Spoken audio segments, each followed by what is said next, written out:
आप सभी का हमारे YouTube चैनल अध्यापक मंत्रा पर स्वागत है। तो जो हमने फास्ट रिवीजन की जो श्रृंखला चला रखी है, क्विक रिवीजन की, तो उसमें आज का हमारा टॉपिक है कि पार्ट ऑफ इंडियन कॉन्स्टिट्यूट, यानी कि हमें संविधान के भागों के बारे में बताएंगे कि कौन से भाग में किस चीज़ का उल्लेख किया गया है। तो चलिए हम स्टार्ट करते हैं। इसमें हमारा पहला आता है कि भाग एक जो है, संविधान का भाग एक किससे संबंधित है। क्वेश्चन आपसे घुमा फिरा के पूछ लेगा कि हमारे भारतीय संविधान भाग एक में क्या है। तो भाग एक में आपका संघ और उसके राज्य क्षेत्र का जो वर्णन है वो दिया गया है। फिर आता है कि संघ और उसके राज्य क्षेत्र का जो वो है विवरण है वो कितने से कितने अनुच्छेद तक है। तो आप कह दोगे कि वो अनुच्छेद 1 से 4 तक है। ठीक है।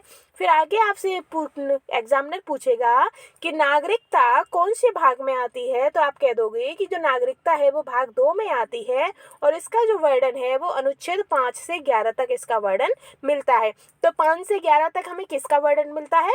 तो नागरिकता का उल्लेख मिलता है। ठीक है। अब आगे है कि मूलभूत अधिकार किस भाग में आते हैं। तो जो मूलभूत अधिकार हैं वो हमारे भाग 3 के अंतर्गत आते हैं। मूलभूत अधिकार हमारे भाग 3 के अंतर्गत आते हैं। अनुच्छेद 12 से 35 तक हमारे मूल अधिकारों का वर्णन किया गया है।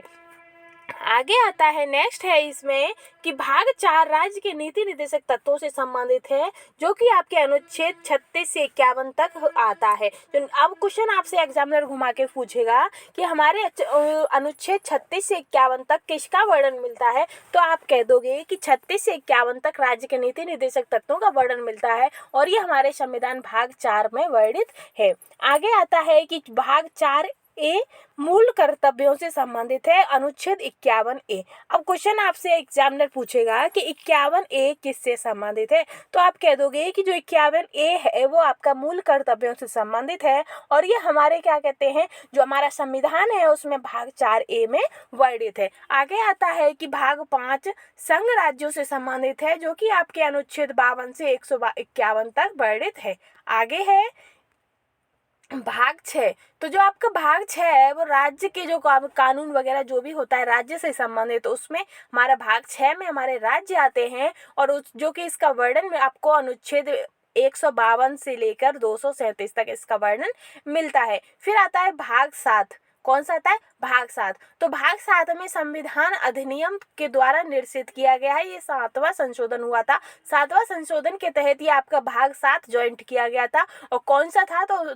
1996। ठीक है। अब आता है भाग 8। तो भाग 8 आपके संघ राज्य क्षेत्र से संबंधित है और इसमें आपके अनुच्छेद 2 से 39 से लेकर 242 तक इसमें वर्णित है। इसके बाद आपका आता है भाग 9।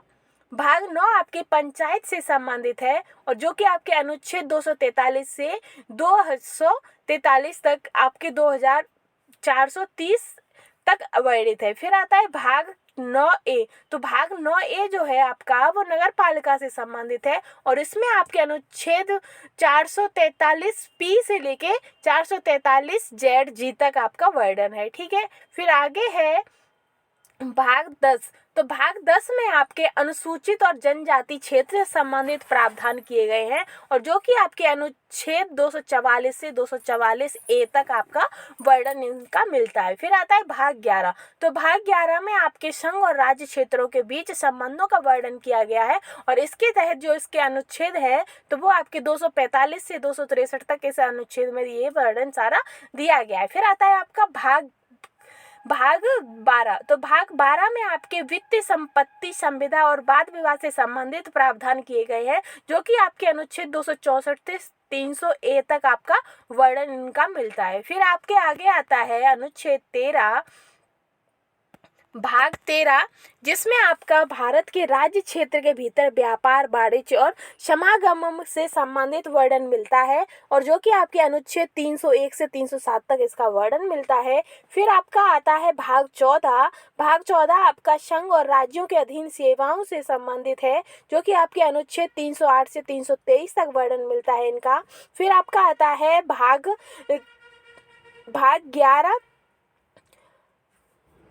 सॉरी गाइस, भाग 14 का ए, जो कि आपका अधिकरण अनुच्छेद 323 ए से लेके 323 वी तक इसका विवरण मिलता है। फिर आपका आता है भाग 15, जो कि निर्वाचन से संबंधित है और अनुच्छेद आपका 324 से 329 ए है। आगे आता है कुछ अनुच्छेद आपका 16 अनुच्छेद 16 sorry guys, sorry sorry sorry sorry. फिर आता है आपका भाग 16 जो कि कुछ वर्गों के लिए विशेष उपबंध संबंध से संबंधित है, जो कि आपके अनुच्छेद 330 से 342 तक वर्णन है। फिर आपका आता है भाग 17 जो कि आपका राजभाषा से संबंधित है, जिसमें अनुच्छेद आपके 343 से 351 तक आपका राजभाषा भाषा से संबंधित अनुच्छेद प्राप्त होते हैं। फिर आपका आता है भाग 18 जो कि आपातकाल उपबंध से संबंधित है, और इसमें आपके अनुच्छेद 352 से लेकर 360 तक अनुच्छेद आते हैं।